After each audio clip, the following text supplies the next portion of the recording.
PBNU wajib mengamanahkan warga NU ber-PKB, inilah yang semestinya.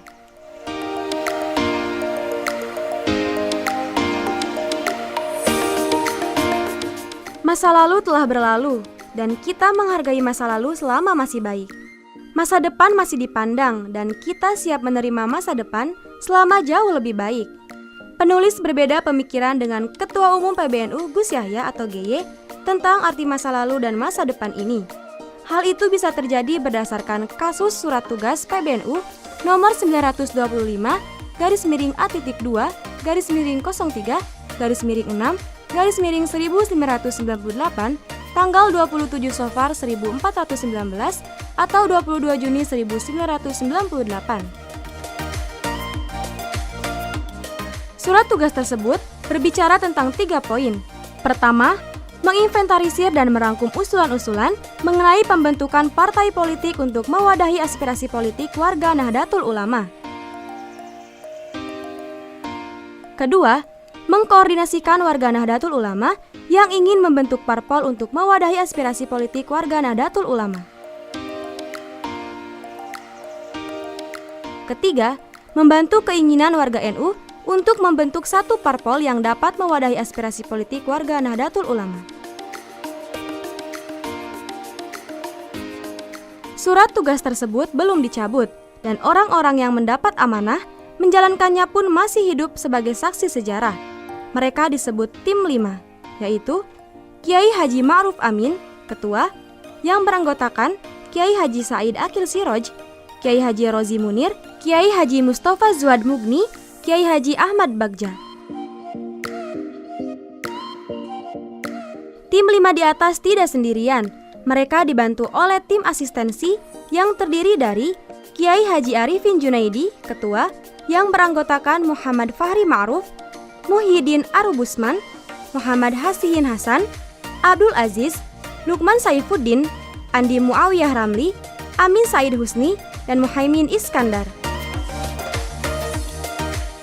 Ada beberapa tokoh yang mungkin sangat populer bagi warga NU, yaitu Kiai Haji Ma'ruf Amin, Wakil Presiden RI, Kiai Haji Said Akil Siroj, mantan Ketua Umum PBNU, dan Gus Muhaimin Iskandar, Ketua Umum PKB. Tentu saja, dalam surat tugas tersebut, kita tidak akan menemukan dua tokoh NU lain seperti Kiai Haji Miftahul Ahyar dan Kiai Haji Yahya Khalil Stakuf. Selain itu, juga penting untuk diketahui bahwa surat tugas tersebut ditandatangani oleh Muhammad Ahmad Sahal Mahfudz sebagai Rois Am PBNU, Muhammad Fahri Toha Ma'ruf sebagai Katib Am, Abdurrahman Wahid atau Gus Dur sebagai Ketua Umum PBNU, Muhyiddin Arubusman sebagai Wakil Sekretaris Jenderal. Gus Dur sendiri adalah tokoh sentral yang secara kultural menjadi simbol kaum Gusdurian. Penulis sendiri termasuk salah satu yang mengagumi seluruh pemikiran Gus Dur, yang salah satunya tentang urgensi pembentukan partai politik untuk mewadahi aspirasi politik warga NU. Hanya saja, penulis bukan pengurus partai politik, juga bukan pengurus NU. Entah bagaimana proses penyimpangan yang ada di internal mereka, penulis tidak paham. Salah satu bentuk penyelewengan nyata adalah pemikiran publik yang tanpa diketahui asal-usulnya, siapa provokatornya, siapa pula yang mempropagandakannya, bahwa NU harus jauh dari politik praktis dan kekuasaan. NU harus menjauh dari tujuan-tujuan pragmatis kekuasaan. Jika propaganda semacam itu memang benar adanya, maka otomatis akan menghakimi masa lalu, khususnya akan menilai salah tokoh-tokoh yang disebut dalam surat tugas tahun 1998 di atas. Kita tidak mungkin menyalahkan pemikiran tokoh seperti Kiai Sahal Mahfudz dan Gus Dur. Sebagai warga NU, patut kiranya kita patuh pada tokoh-tokoh seperti Gus Dur, Ma'ruf Amin, Said Akil Siroj, Muhaimin Iskandar, dan lainnya. Selain mereka masih terus berjuang hingga hari ini, di masa lalu, mereka adalah orang-orang istimewa, ditunjuk oleh keputusan PBNU untuk berpolitik praktis. Menjauh NU dari politik praktis hari ini sama saja dengan mendelegitimasi kader terbaik NU, yaitu Kiai Haji Ma'ruf Amin yang sebagai wakil presiden.